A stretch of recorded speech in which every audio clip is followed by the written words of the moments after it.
And we're live. All right. Episode number 46, which means that we are halfway to 92. All right. Wow. Almost halfway to 100. In about a couple weeks from now, we'll be at number 50, which, it's not bad. I think you take that anytime you can when you're close to 50. Sure. Uh, Sure. That's the whole thing. And I'm glad on the doc here, I didn't even notice this until I printed it. It says the Illini lost 87-87, which won. That's fine. Illinois, That's not 6-point what the favorite. score was? No, it was not. It could have been. Shoot. And then you go to overtime, and then the whole deal there. But Illinois losing 87-81. And, what can you say? This team has fallen off of a cliff. They've lost 2 games in a row.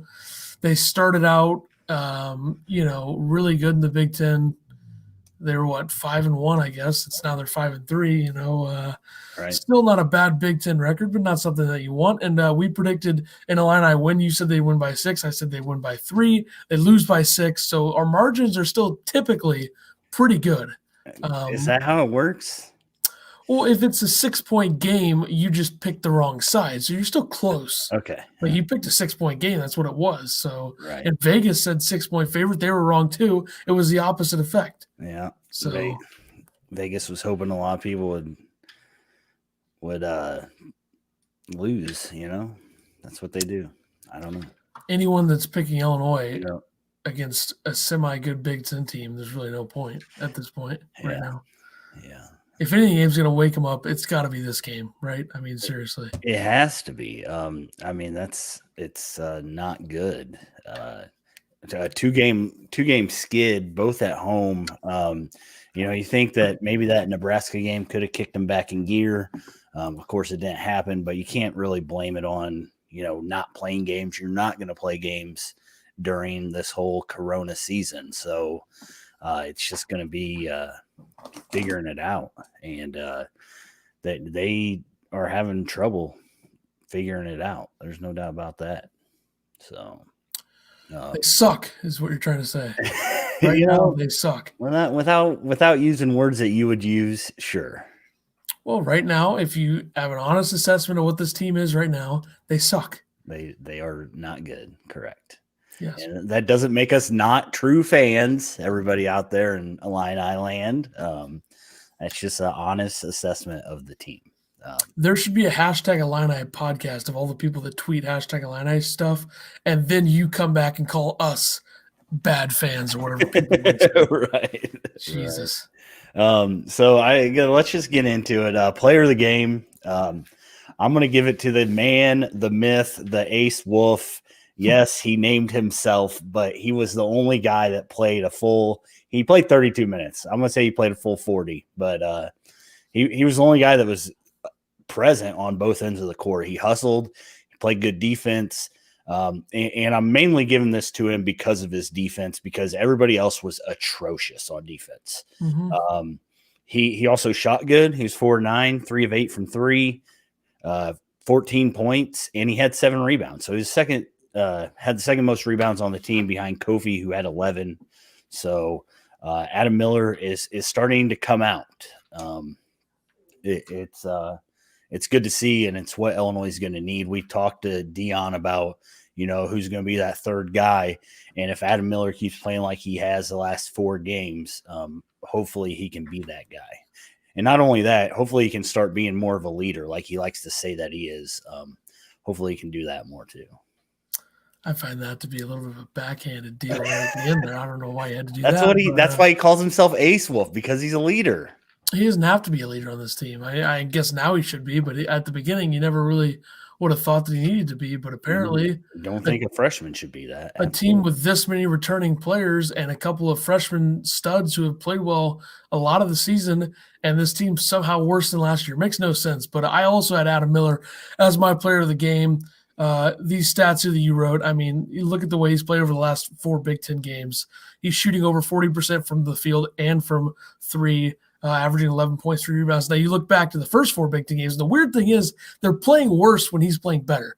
And I think I said that on the watch party. Like, it's just terrible. He was shooting 26% from the field and 27% from 3, averaging 4 points, 1 rebound. And the difference is he took 26 shots from the field in the first 4 Big Ten games, 33 in the last 4, and 33s in comparison to 18. So he's starting to do what he does best. And defensively, he's actually been very good in the last few games. Now, there was a couple of stretches in this game where they played really good defense, but they just weren't capitalizing enough off of turnovers that they got. Like, Ohio State had more turnovers in this game than Illinois did. It just it was a weird game. Yeah, and it was shocking to look at the stats after the game. And if you didn't know the score, you would have thought Illinois won this game. It's just like that in every loss. From turnovers to rebounds. I mean, Illinois got dominated on the boards in the first half. I think it was 20-11 in the first half. Yeah. And then somehow they ended up out rebounding Ohio State 29-28 at the end of the game. But to get out rebounded by 9 in the first half, at one point we were talking during the watch party, Adam Miller was the only one underneath the hoop for one of the rebounds, and Ohio State had 4 guys down there. I mean, it's just crashing the boards and doing those things to get wins, and this team is not doing it right now. Talking about Adam Miller being a leader, this was him after the game, and you tell me what you think about this.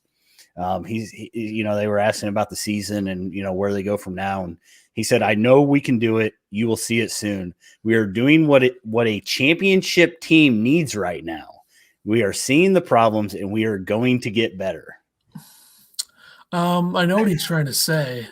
This is kind of I think his mindset is probably, and I'm not going to try to speak for him, but I think he's kind of thinking, a championship team needs those up and downs. They need to, get exposed, which they were exposed against Baylor, and they need those kinds of games to get better. But it's a very weird quote after 2 straight losses at home in the Big Ten. Right. And I don't think that I think people are probably going to take this quote out of context if they haven't already. And I just think that it's interesting. Like, let me just read this back, and anyone watching, let me know what you think in the comments. I know we can do it. You will see it soon. We're doing what a championship team needs right now. We're seeing the problems, and we're going to get better. So I just read the quote. I want people to let me know what they think in the comments, because I understand what he's trying to say. I think he's trying to say, like, a championship team needs that adversity. And a prime example of it in college basketball was, I know this is a year-to-year thing, it was basically the same team, though, Virginia losing to a 16 seed and then winning a title the next year. Right. It's that kind of thing that happens. And like you say, you hope this is the game that turns it around. It has to be. That makes this team realize, hey, maybe we're not as good. I mean, or maybe there was too much hype coming in. Maybe they just thought they just run over teams, but you can't do that in the Big Ten. I don't care if you're Gonzaga and you're playing in the Big Ten. You're not going to run over teams. It's not going to happen, and they got to figure it out. One of the things they really need to figure out, I think, is tip. They win the tip. They come down, run a set play to get it to Kofi. Kofi gets it, makes a bucket. He got one more shot off the rest of the game, or the rest of the half. And, Underwood came out with he's got to stop turning the ball over. He did have 3 turnovers down low. I think 2 of those were him getting offensive rebounds and bringing the ball down. I mean, stop bringing the ball down, Kofi. You got to realize your size and that teams are collapsing on him. They're doing it. I talked about how they would do it, and they just continue to collapse on him. And those little guards are getting their hands in there anytime he brings it below his waist. And we yell at him, and we through the TV, we yell at him, of course. I hope Underwood's yelling at him in practice to not do stuff like that. But Kofi goes 7 for 7, 11 rebounds, 15 points. He dominates. There was nobody on that team that could guard him. Adversely, Kofi couldn't guard Liddell very well either. Those stretch 4s, big, those 5s that can actually do things, Kofi's struggling with. And it's not so much that he didn't move his feet. It's that he didn't put his hands up. I mean, you're 7 feet tall and you're letting guys shoot over you. That shouldn't happen. And then, Kofi's free throws, he's got to figure that out. He kind of mid-season last year is when he kind of figured it out. His shot looks okay. He's got nice rotation on the ball. They're just not falling, but he's got to get it figured out, because when he went to the line after that flagrant foul, Illinois was down 8. He makes both of them. They would have been down 6. They get a bucket. They're down 4 after the miserable start they had. They could have been within 4.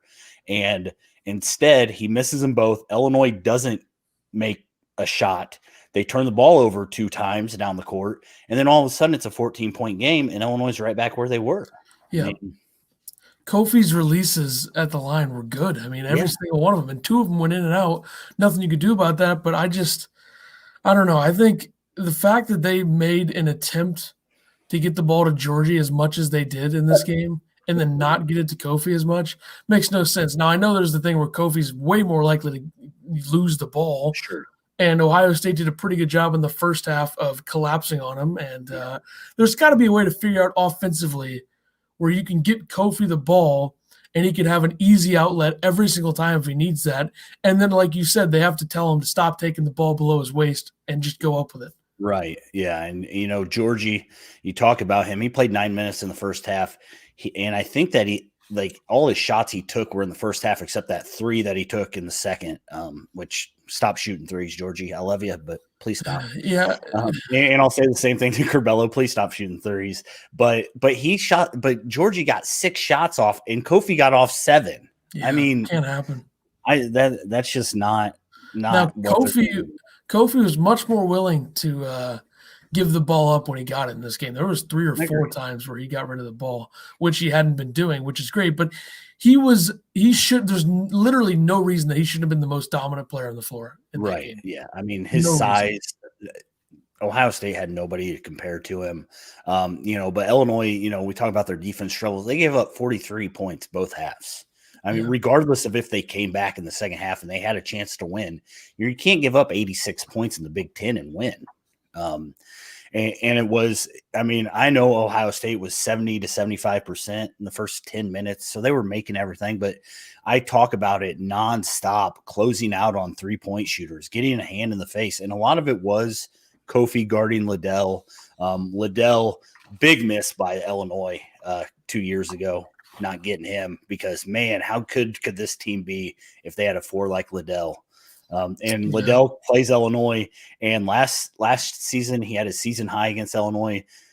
Sunday he had his career high against Illinois. So I don't know how that recruiting all went down or whatnot, but man, it would have been nice to have him.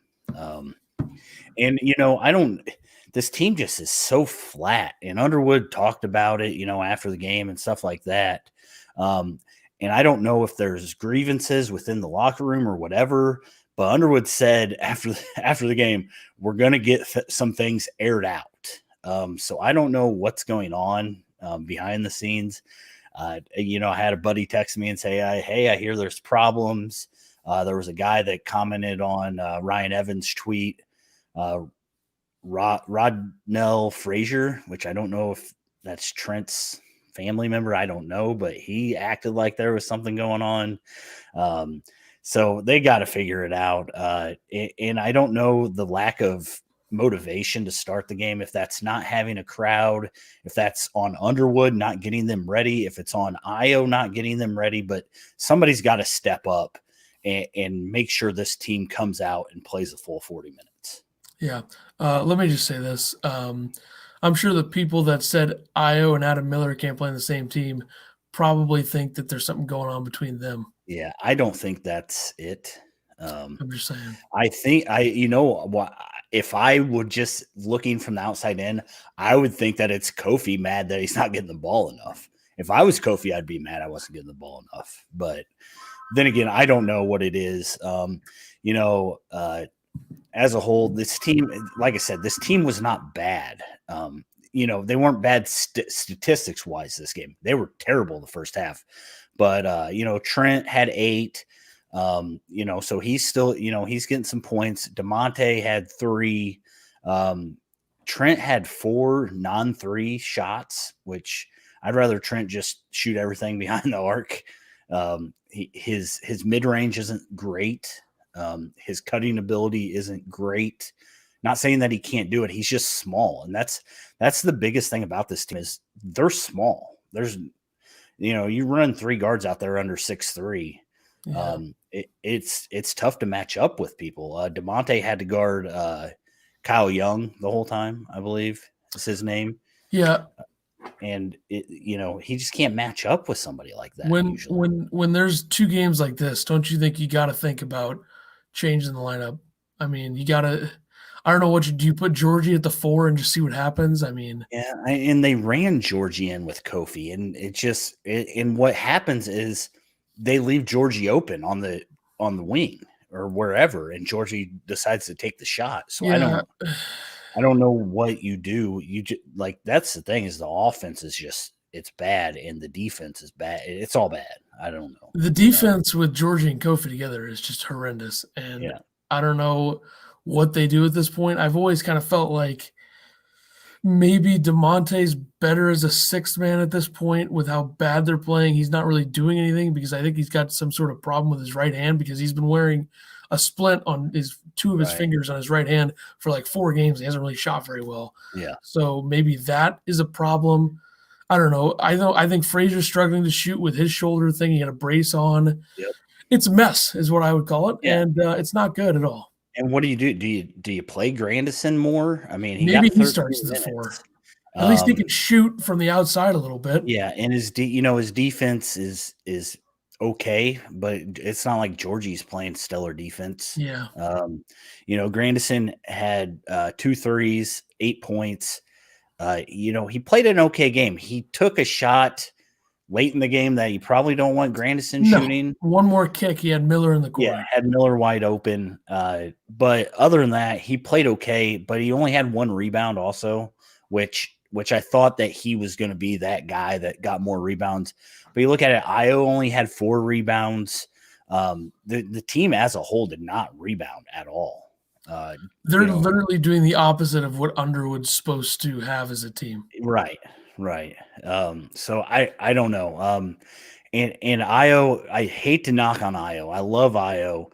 Great player, but his mentality, just his facial expressions looked completely different from the first half where he had 4 points to the second half where he had put in 18 more. He looked mean. He looked, fiery in the second half. I don't know what's going on with this team that they come out so flat. But, Io's going to score 20. He always is. He went 9 to 10 from the free throw line. Fantastic. But they're missing front ends of free throws. I think Io missed a front end. Curbelo missed a front end. When you get the bonus, you can't miss those. And the free throws don't look bad once you look back. They were 14 of 20. They shot 70%. I think as an Illinois fan, we'll take that every game, 70%. But it's just those extra ones that they're not getting. Or Kofi, who is getting hacked all the time. It might be a good thing he doesn't get fouls called, people fouling him all the time because he's not doing well at the line. So yeah. I don't know. But yeah, we talked about turnovers. Illinois only had 10, which is actually pretty good for this team. Yeah. And then they forced 14 against Ohio State.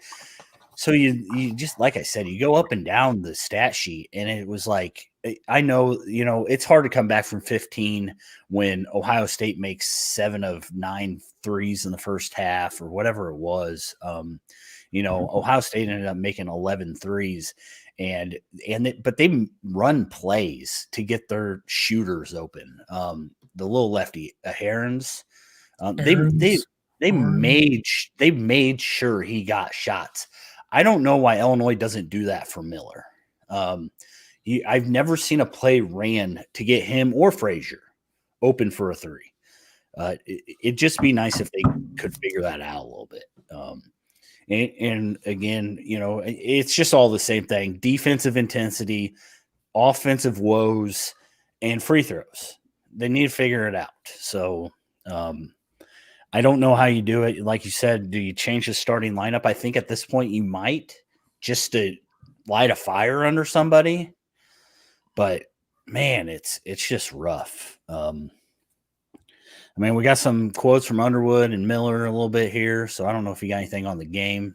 Anything else you want to talk about? But I'm writing something down to talk about momentarily, but it's not about the game. So you go with your quotes. All right.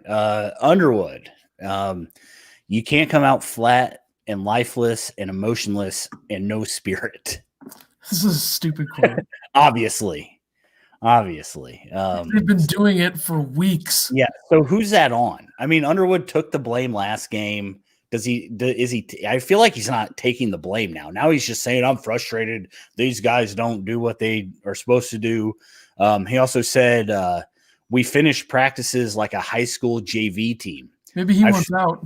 I've structured practices in every way possible. It's a reflection of what we're seeing on the court.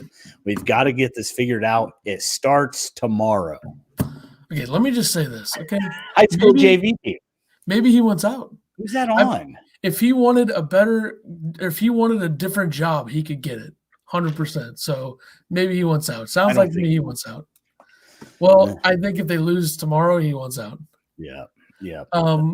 He's been saying the same things for weeks, and really nothing's changed. So maybe now he's like, well, I can't just keep saying these things. Maybe I should actually, really try to fix this thing because we are slipping.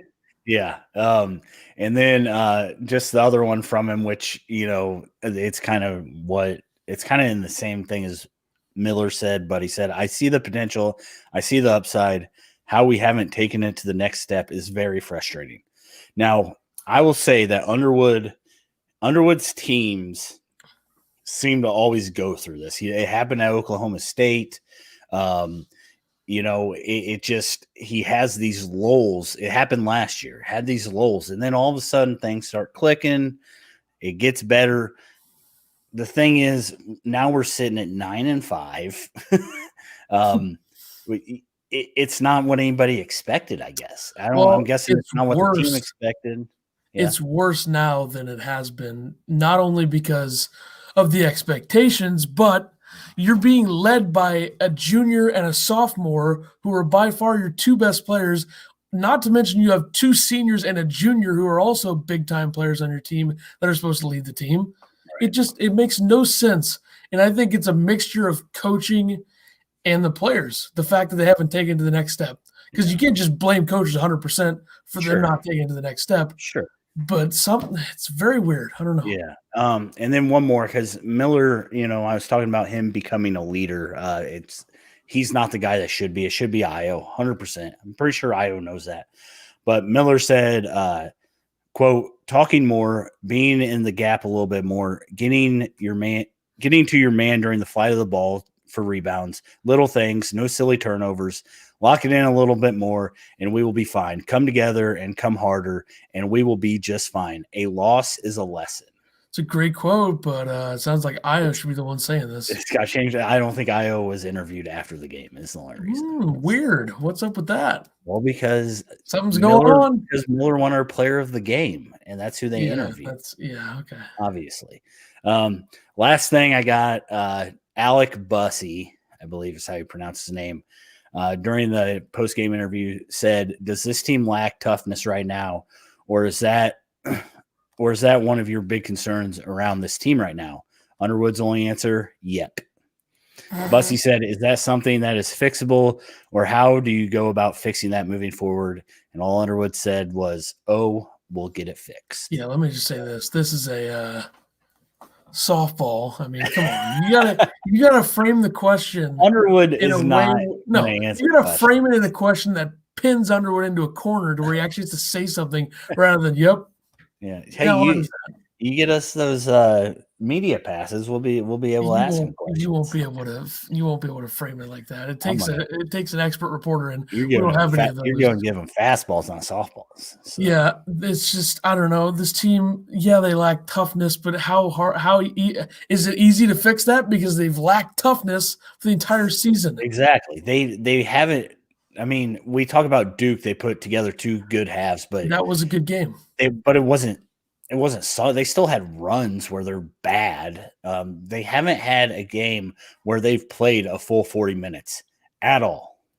Well, Chicago 0. State, North Carolina A&T. That doesn't count. That was a full 40 for both. I mean, the Duke game was pretty much a full 40. They didn't really have – the only time in that game where you could say that they were playing really poorly was like the beginning of the game when it was semi-close. I mean, it wasn't, Right. close for the most of the game. Yeah. I don't know. When's this team going to show up ready to play? That's what it says on the screen. Do you think tomorrow is the day?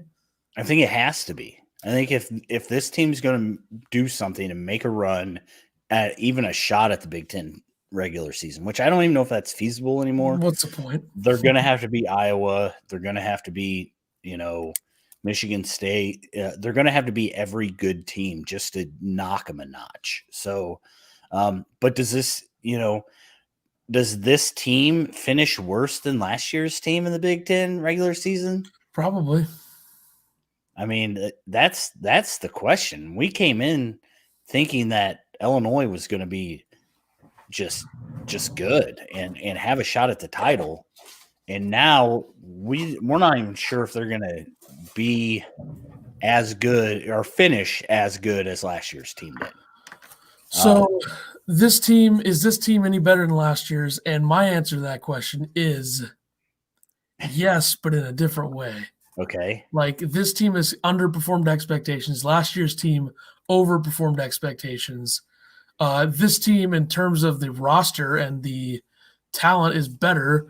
They haven't played. They're different, I guess. I don't know. I mean, they should be better. I don't even know how. I can't believe that we have to go over this question at this point. Exactly. Oh, my God. It shouldn't even be close. They added players. They lost one guy who was a bench player who was great. Feliz was a huge part of this team. But with what you've added and what you lost, it shouldn't even be close. They also lost Griffin. Stupid. Yeah, who cares? I mean, Griffin's not good. We didn't even care that he left, so we can't act like we do now. And Tevion's gone, which didn't matter because he never played. Yeah, he's scoring 25 a game over at Southern Utah. Division 7 or whatever it is. All right. Putting up shots, though. I saw he's taking like 12 threes a game. Hey, good for him that he's getting playing time. Yeah. But, I don't know if this team is better. I mean, Feliz did so much of that little stuff. And we thought Curbelo could move into that spot. We thought, I still think he can. But there's going to be a lot more growing with this team just because they don't have Frazier or just because they don't have Feliz. And I don't know if Frazier can do that. He hasn't proven that he can take the ball inside and do things like Feliz did. And we know that what DeMonte is. He is, outside shooter, defensive, lockdown guy. So you're missing that. You're missing that movement that Feliz had. Don't you wish that you could be mad about Feliz missing a three than Curbelo? Because at least Feliz could kind of shoot in big. Like, Feliz was like the ultimate hitting the big shot in the second half in the middle when you need to get something going. If you're like down 5 and like 10 minutes left, Feliz would hit that shot. Curbelo will miss it 17 feet to the right. So his shot can't be that bad, right? He's just off, I hope. And Curbelo is also not like yet. I mean, he could be 3 years from now, but he's not like that. Feliz was thick and was able to get the rebounds underneath and get underneath and into the dirty areas. Yeah. Curbelo can't do that. And Curbelo, I mean, he played 12 minutes this game. So he had 2 turnovers in the first half. I think he played like 7 and 5. So, I mean, Underwood's having a shorter leash with these guys now, it seems like. These last 2 games have been Curbelo's worst of the year.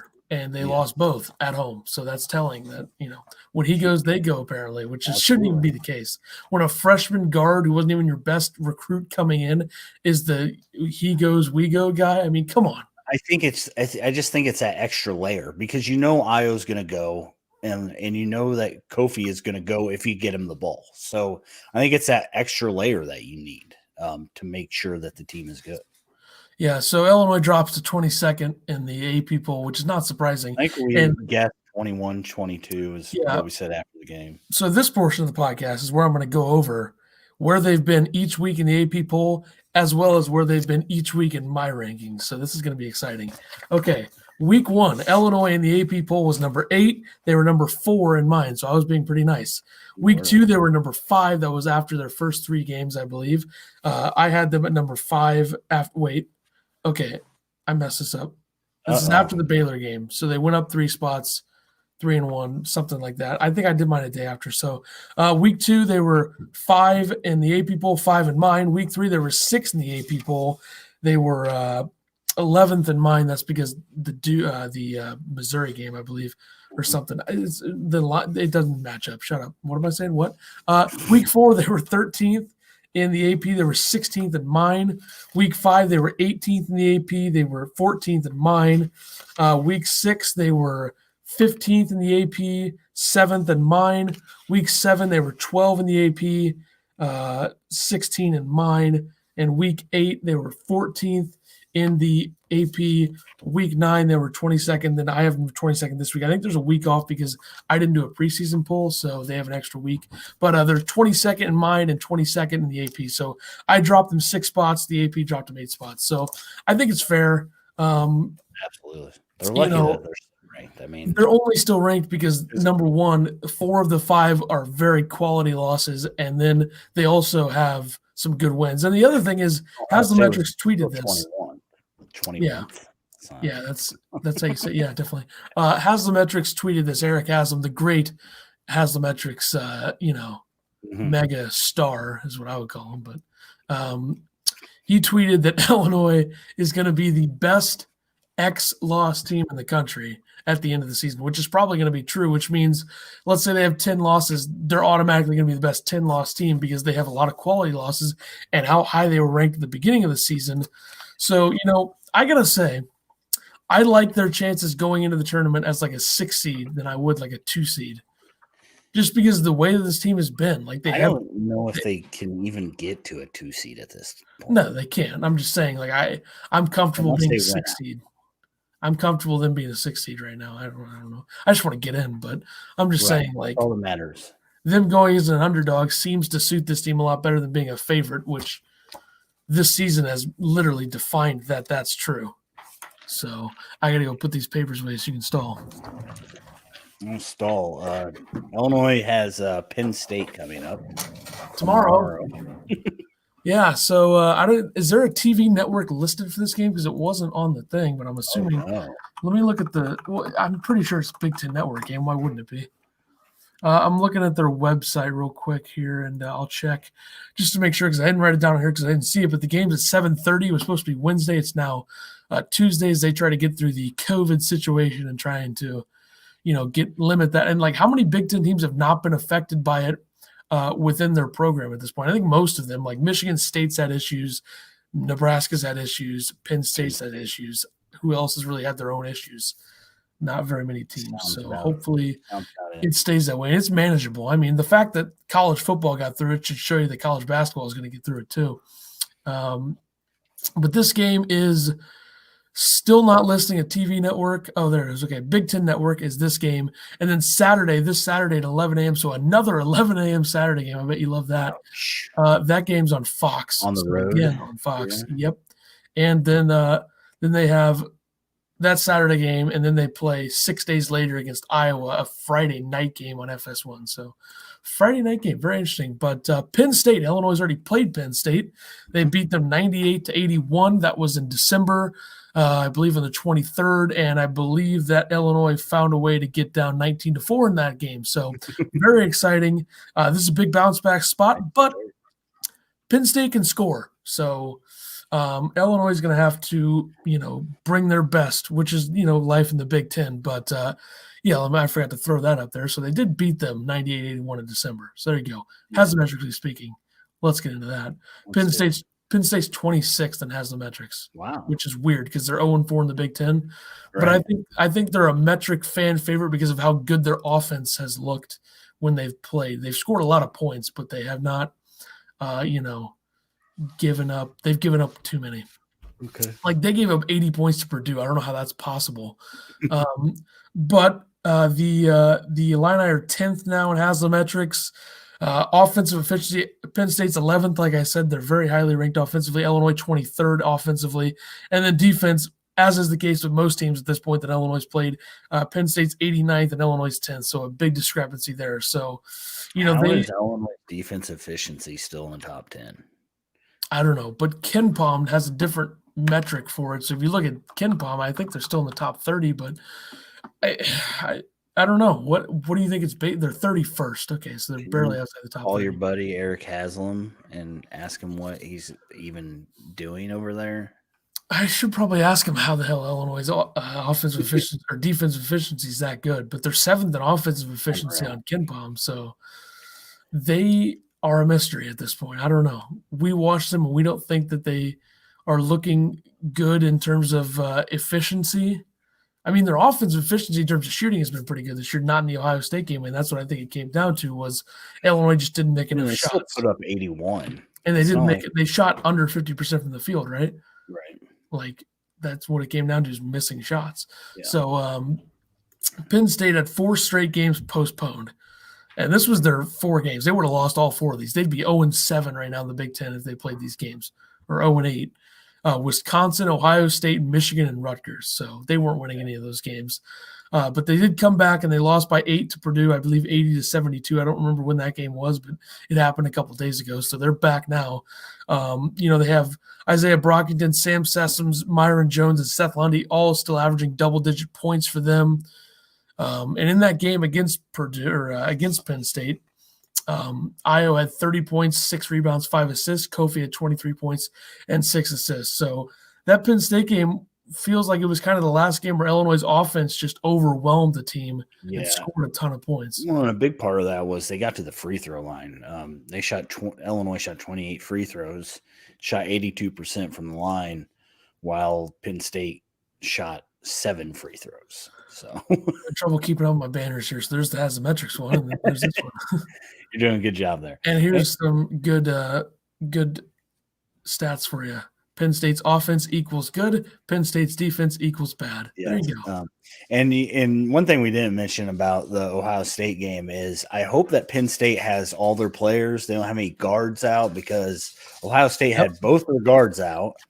And Maryland had their best guard out, and Illinois couldn't find a way to beat either of them. So I hope everybody's healthy for Penn State. Myron Jones, hopefully he's playing, because if he's not playing, Illinois is not winning that game.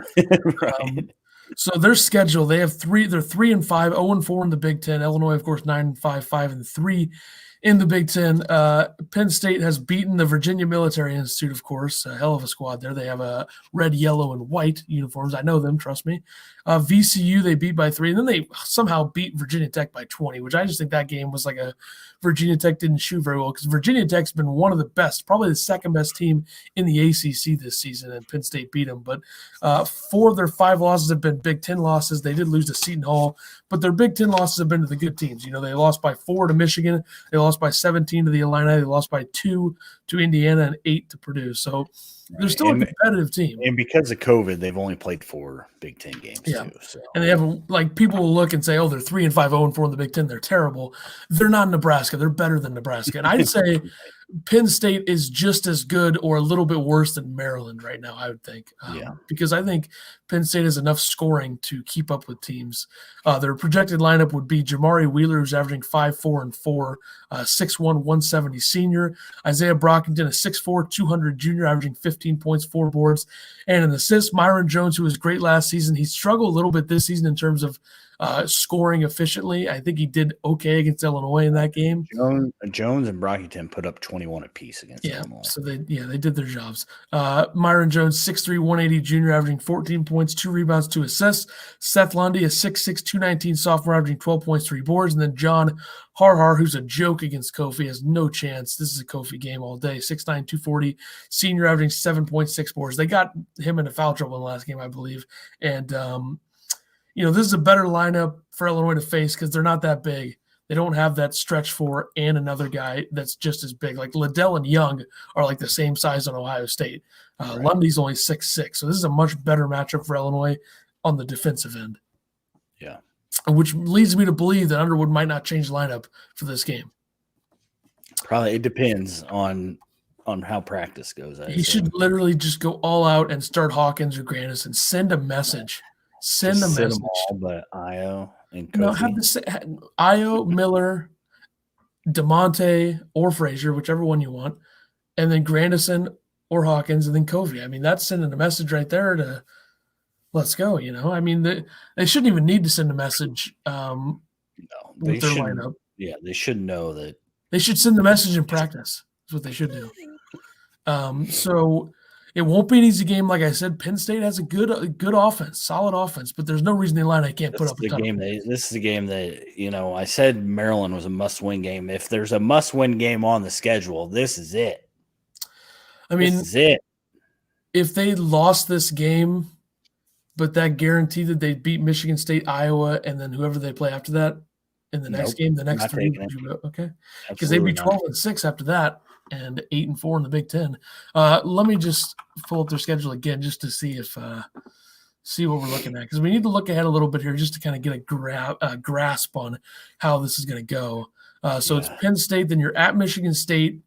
For an 11 a.m. game, which is going to be terrible. A late night game against Iowa, then a normal Tuesday night game against Indiana, Wisconsin, Michigan, Northwestern, Minnesota, Nebraska, Wisconsin, Ohio State.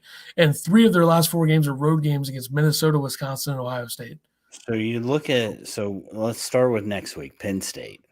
And then you got Michigan State, Iowa. That's 3 games. Count this for me.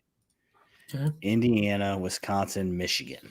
So over the next 6 games, I think that they can only lose 1.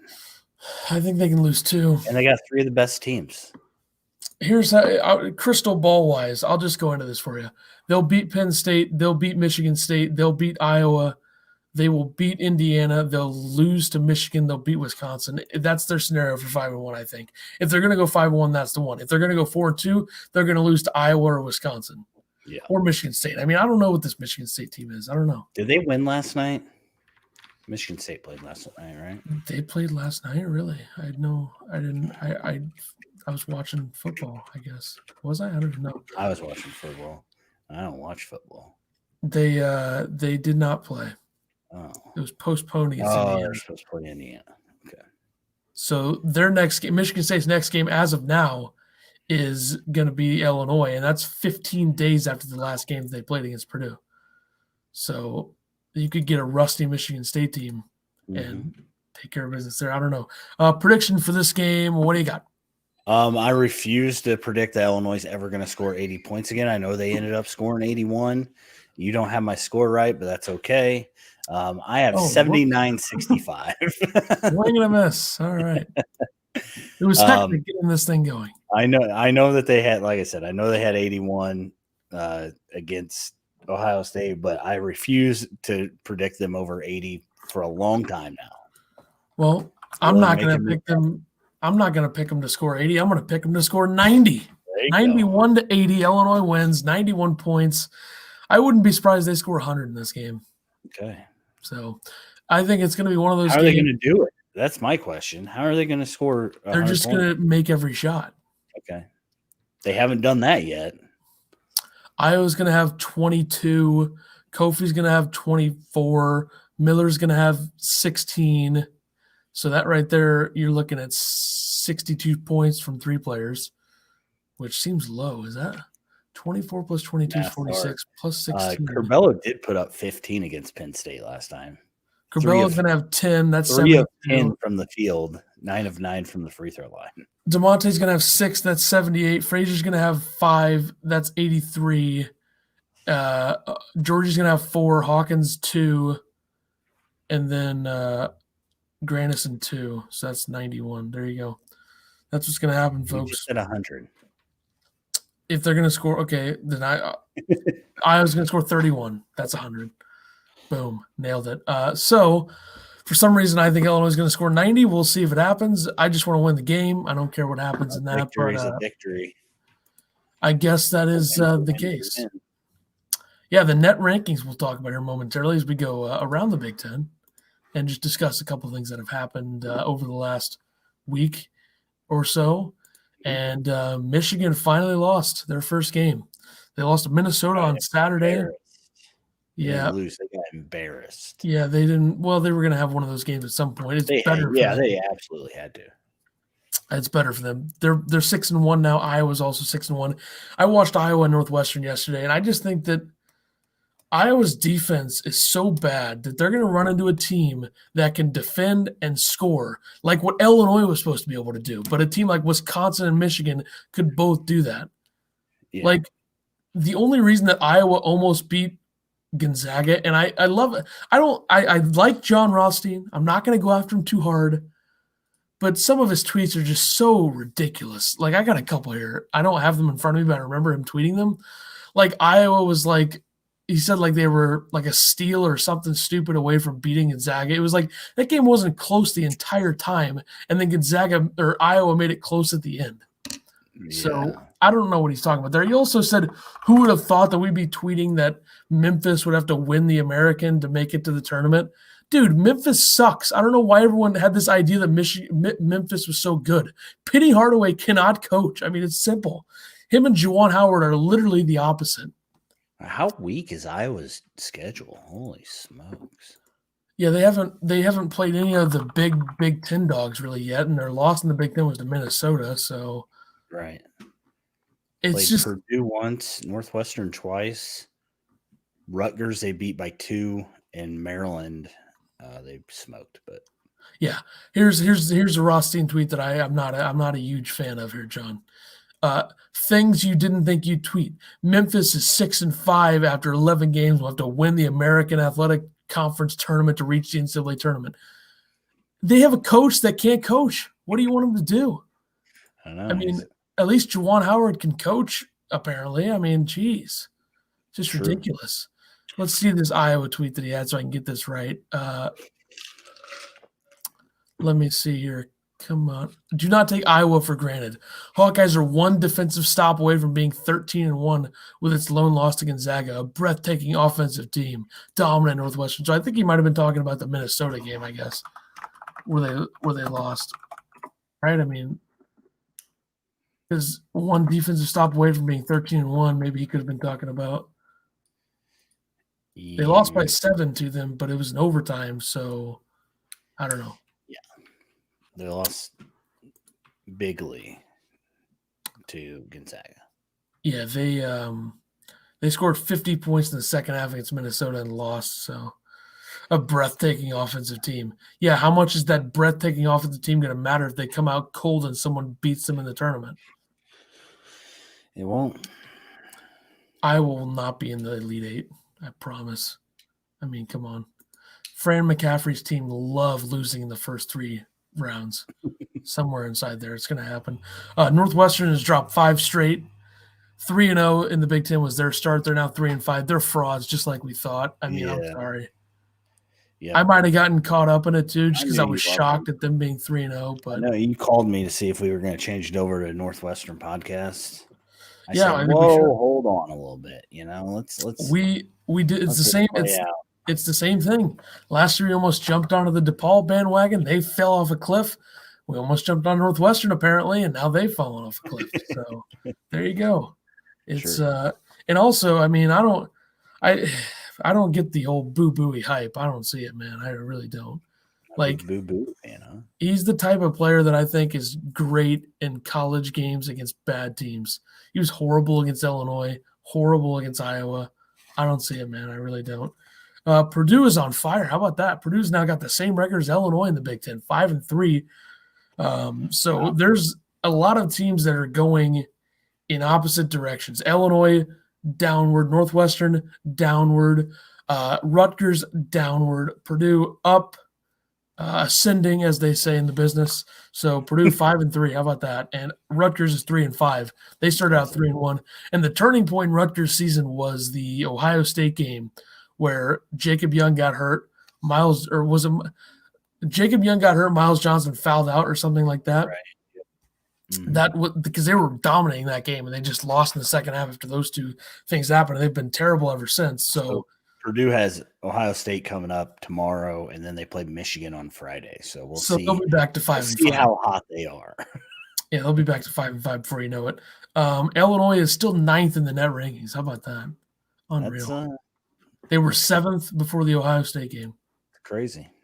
They're benefiting from 4 of their 5 losses being quad 1 losses. And their other loss is a quad 2 loss. Like, they have no bad losses. Right. What happens when you play the Big Ten, though? You can call the Maryland game a bad loss all you want, but they're still factoring the Big Ten thing. And obviously they're overrating Maryland, but it's a quad 2 loss. So, right. I mean, I'll take it if it's going to make Illinois' resume look better. Yep. Iowa's 3rd, Michigan's 5th, Wisconsin's 15th, Ohio State's 20th. Minnesota 27, and then the rest is just, Michigan State's 81st, so still way down there. But how many teams do you think the Big Ten is going to get into the tournament as of right now, if you had to guess? If I had to guess, I'd say 9. Who do you think doesn't make it? There's 5 teams that you're saying will make it. Jeez. It's a loaded question.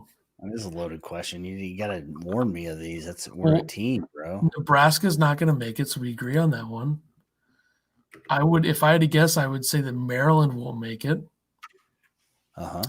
Northwestern won't make it, so that's 3. Let me see. Yeah. Rutgers is sliding. I still think that they're going to make it. Okay, so if I had to pick as of right now, I would say Nebraska, Penn State. How many do I need? 5. Maryland, Northwestern, and then probably Indiana, or if Michigan State doesn't figure something out. Yeah, I would agree with those 5. I think Michigan State. I don't know if they'll make it. I don't know. I really don't. They're going to have to start winning some games, and it doesn't help that they're not playing. They're not very good. Yeah. They probably should have lost to Detroit because there was a couple of questionable calls in that game that kind of. Speaking of questionable calls, do you want to talk about the refs? I do. I don't. A little bit. I don't want to blame it on them. No, it definitely is not their fault. Illinois got down 18 at one point, so it's definitely not on the refs. But it's all not closing out on Liddell and him literally making every single shot. Correct. But he's a terrible 3-point shooter. Then in this game, he turns into Steph Curry. I mean, I don't get it. For the refs to come over to Underwood and say that a shoulder to Miller's face is a play-on scenario is absolutely mind-boggling, considering the flagrant fouls that Illinois has got called on them. And can Illinois not get like some home cooking just once? I mean, they never do. It's unreal. Can you imagine if there were fans at that game? Yeah. So do you think the call's different if there's fans at the game? Probably not. But yeah. But yeah, I think it was a 1-point game when that happened. So, I mean, big calls. The out of bounds thing, it is what it is. That ref was on the line. There wasn't an angle. They can't look at it anyway. I don't think he was out of bounds. I don't think he was either. His toes all looked inbounds, so I'm not going to say that. The problem is that the flagrant foul though was that was ridiculous. Like Miller is standing there. Yes, he doesn't even move his arms. He's using his body. He gets hit in the mouth, and it's a foul on him. Yeah. And they can't review that. And the guy even can't, it looked like he was trying to do it. So if that's an elbow, it's a flagrant on an Ohio State player. But since it's his shoulder, even though Miller didn't do anything and didn't flop at all, he clearly got hit in the mouth with the dude's shoulder. It's ridiculous. I mean, I don't get it. And the fact they reviewed it and still didn't get it right, I mean, come on. Yeah. And the TV angle that you have of the game would make it look like that dude was clearly out of bounds. But if you look at the side angle, I guarantee he probably wasn't out of bounds. Yeah, I don't think I mean, like I said, that ref was right down that baseline. So that doesn't bother me as much as the flagrant foul, which, I mean, it gives Miller 2 shots at the line, Illinois the ball back. It changes the game. There's no doubt about it. Taking your Illini goggles off for a second here. Mm-hmm. If you could rank the 3 flagrants or non-flagrants that we've seen this year in terms of the most real, like the one that was actually a flagrant that maybe didn't get called that or got called that, like the Kofi thing, the Mulcahy thing at Rutgers, and then that, well, how would you rank them in terms of which one was an actual flagrant, which one was not? I would say the actual flagrant would have been this one. I mean, goggles or not. Are the goggles off? I mean, What do you mean? The other one, the dude took Kofi's arm and hit himself in the face. that was not a flagrant. I think and I never saw DeMonte go above his shoulders. It's probably still going to get called though, and it's probably a flagrant by their little rules. McKay's a turd. He's not. Did you see that flop he had a couple of games ago? No, I don't really pay attention to Rutgers because they're so relevant. The only reason it popped up in my Twitter feed, a hashtag line, I was going off on him or something. I don't know. I just, in terms of white players that we're supposed to dislike in the Big Ten, like there's always a player in Davidson. Yeah. I feel like McKay's in Davidson. One of those dudes on Iowa were like, I don't know which one. I mean, McCaffrey probably. There's always those players, those pesky players that can shoot and flop a lot, and people think they're good for some reason. It's always the case. Illinois really doesn't have one of those guys though, so props. No, Tyler Underwood maybe. He's in play, so there you go. But I think every Big Ten team has one except for Illinois for the most part. I mean, I don't really think Minnesota does, but that's a different story. Unless you want to say that about Robbins, but that would be racist. Because he's white. I mean, we can't just stereotype everybody. Like, that Aaron's dude on Ohio State's not that. He's just a great shooter. And speaking of which, how is it that we have Io on him the whole damn time and he makes everything? Because Io's – how many good closeouts did Io have on him? One, maybe two? I mean, a couple of those he shouldn't have made but made. I felt like they ran plays. And let's also talk about that press. You want to talk about that? Yeah, why does hashtag Illini want Illinois to press more? Did they not watch them press? Because it was brutal. 90% of the time that they did that, they would be in an automatic 2-on-3 the other way. And then it would lead to Aaron's in transition, and Io didn't get back in time like two different times on the threes. I don't think you can press and not have somebody guard the middle. Like a 1-2-2, like even I guess it was a 1-2-2 because they had two guys down, but you still got to have somebody up in the middle so they can't just inbound the ball, throw it to Liddell, and have 3-on-2. It was bad. I don't know. This team but like literally people were like, why don't they do that from the beginning? Because it was terrible. That's if you want to be down 30-10, that's how you do it right there. Just because towards the end of the game they got a few I think they got one turnover off of it. The other one, I mean, you could say that if the flagrant's called, they got two. But other than that, they basically broke it with ease. Illinois is not good at running organized basketball stuff, apparently. Like when you're actually calling plays, they don't know how to do it. I don't know. I just wish they'd get a shot up in 5 seconds like Brad wants them to.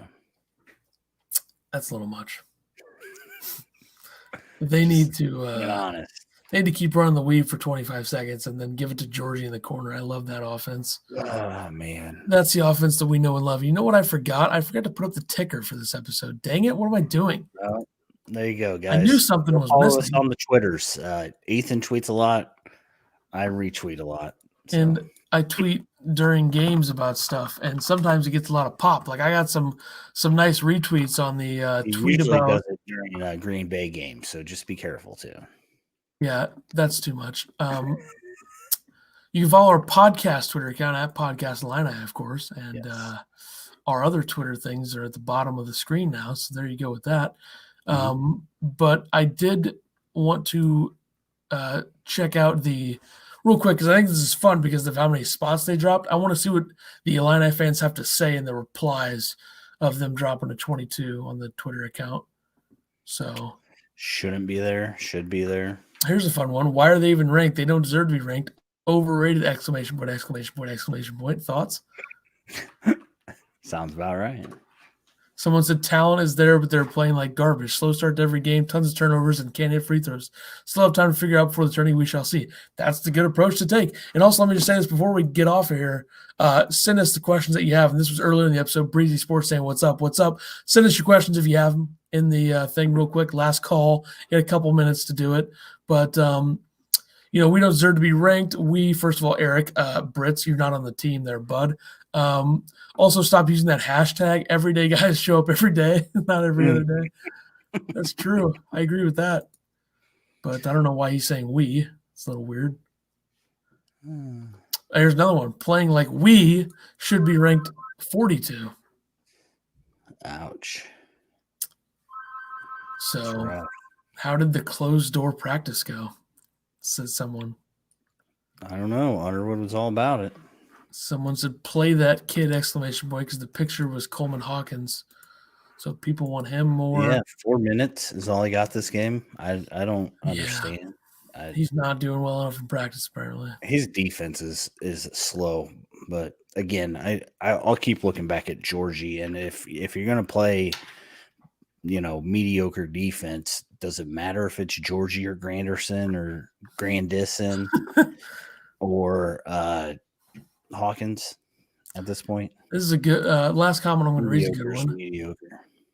OMG, we keep going down because Illini playing trash basketball right now, bro. Get y'all ahead in the game. Hashtag Illini. Get y'all ahead in the game. All right. No questions. If I hear one more word out of Champaign about a Big Ten championship or a freaking national title, I'm going to lose my melon. Focus on putting a full game together for once. Stop talking about everyday guys and be everyday guys. I agree too, but he said he's going to lose his melon. What the hell does that mean? All right. Never heard it called a melon? Jeez. I've never heard anyone say that with, you said lose my mind. I mean, that's the normal way to say it, right? All right. I don't know when the next episode is going to be or what else we're doing. Are we doing a watch party tomorrow? We talked about just to piss off Darius. I think we should. I think that would be the most legendary thing we've ever done on the podcast is to do a watch party just to piss off one guy who we've never seen in the comment section before. I think we should do it. I'm serious. That's fine. Yeah, let's plan on it. As far as I know, I'm good for tomorrow. It's at 7:30. Yep, 7:30 game. So that we'll probably do that, and we should have a producer for that one, I think. So that'll be. I thought we produced pretty well ourselves. I think we did, honestly. He'll still be in here. I moved the mouse over. We were good. So yeah, he'll still be in here, but he probably won't produce because he's gonna cry about it or something. But anyway, maybe we start giving him $1,000 a broadcast, but 7:30 because we make millions on this thing. But 7:30 tomorrow night we'll be live for the game, and hopefully they can win. If they drop to 0-4 and cap off the watch party season, because I think if they lose this game, we're done with them for the year. Yeah. But if they drop to 0-4, the watch party, that would be the worst thing ever. They got to beat Penn State just to prove to Darius, they can win while we're doing one. So that'll be that. Next game is the Saturday game against Michigan State after this one, right? No, wait. Yeah. Right? Yeah. I'm getting lost. So I guess we'll do an episode Thursday or Friday before that game to talk about the Penn State game and all that stuff. So we'll be back episode 47 later in the week. Get watch party tomorrow night, and we'll catch you on the flippity flip. We'll see everybody in the next episode tomorrow night. We'll see you as well live on all that stuff.